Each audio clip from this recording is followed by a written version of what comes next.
Bonjour, nous sommes ravis de vous accueillir dans les ateliers de Charles R, où vous sera fait une démonstration de deux nouvelles pâtes produites par Solargile, le grès Langlade et le Gébéluc.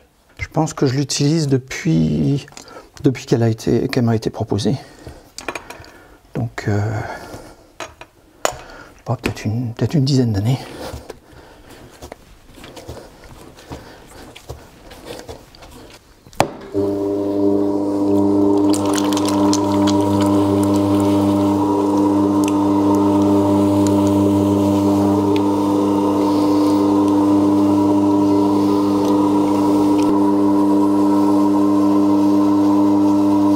D'abord, les doigts glissent extrêmement bien dessus. Il n'y a pas du tout de... Comme elle n'est pas du tout chamotée et sans pyrite, il n'y a aucun choc qu'on peut parfois ressentir avec des terres très pyritées. Quand j'étais jeune petit, on tournait beaucoup de terres pyritées. Maintenant plus du tout. Et vraiment, elle se tire extrêmement bien, je trouve, vraiment facilement. Et là, on ne parle pas encore du travail de l'émail dessus, mais juste le tournage est super agréable. Déjà, cette terre-ci, on a presque l'impression que c'est une terre qui a déjà vieilli. Alors, moi, j'essaye d'en avoir un peu en avance pour qu'elle vieillisse d'elle-même, mais je l'ai pas 2 ans à l'avance comme on m'a appris qu'il fallait faire quand j'ai commencé à tourner, et elle tient comme une terre qui aurait vieilli. Alors, je ne sais pas comment trop expliquer ça. Il y a sûrement une explication dans la composition ou dans les terres utilisées pour la faire.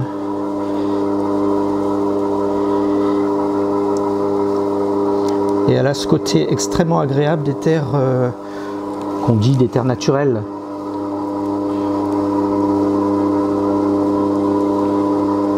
Alors je crois que c'est une terre de mélange, mais à partir de terres naturelles.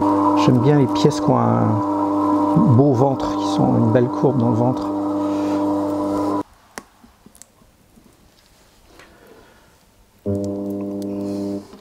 Ça, c'est les décors que je rajoute qui sont assez typiques de ce type de pièces que je fais.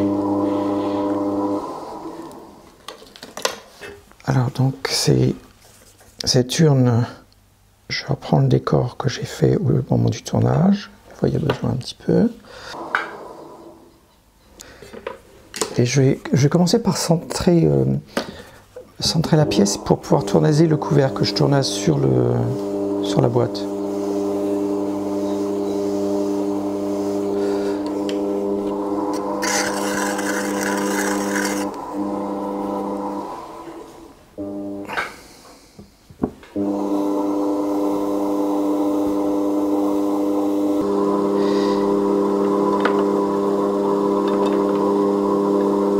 Au moment du tournage, je pense toujours à l'émaillage.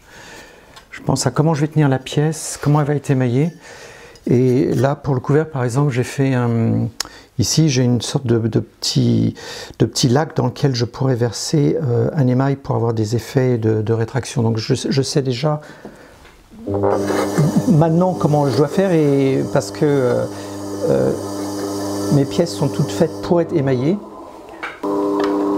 Donc là, c'est vraiment juste la prise de la courbe du bas. Le tournasage est assez semblable pour toutes les terres que j'utilise, mais par contre, c'est vrai que le fait qu'elle soit extrêmement lisse, c'est vraiment un grès très lisse, du coup, elle se tournage beaucoup plus facilement que les terres qui peuvent être utilisées avec un peu de chamotte. Par exemple, cette terre-ci, je la mélange avec un tiers de grès chamoté quand je tourne des grosses pièces. Et du coup, le tournasage on est obligé de relisser après le tournasage parce que la chamotte laisse des petites traces, des petits creux qu'il faut reboucher pour que l'émail soit plus lisse dedans.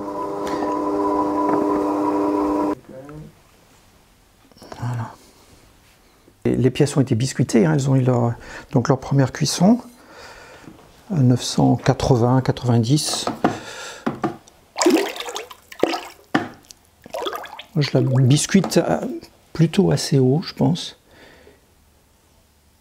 J'ai prévu d'avoir un émail intérieur. Je vais cirer l'extérieur autour du cercle pour que l'émail ne prenne pas là où je mets la cire.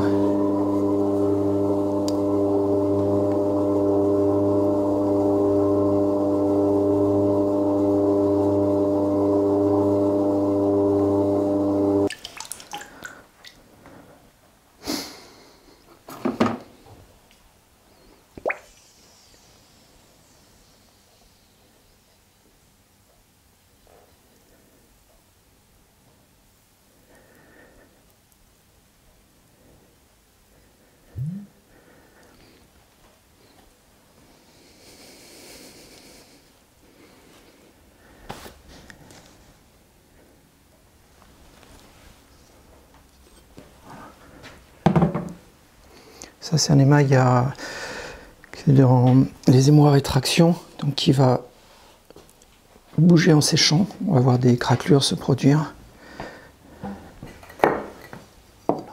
Et maintenant, je signe la pièce.